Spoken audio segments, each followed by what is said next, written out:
దేవుడు పై రూపాన్ని లక్ష్య పెట్టాడండి. ఇది సత్యం.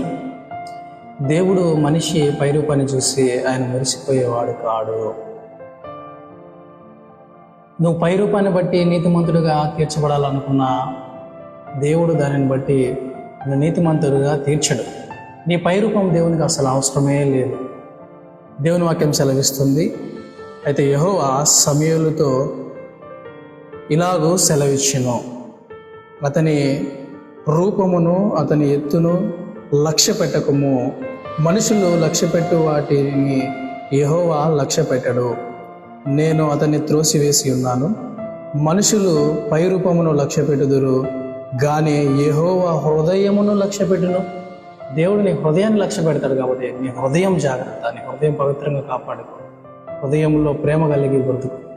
ఆలోచించు. పై రూపాన్ని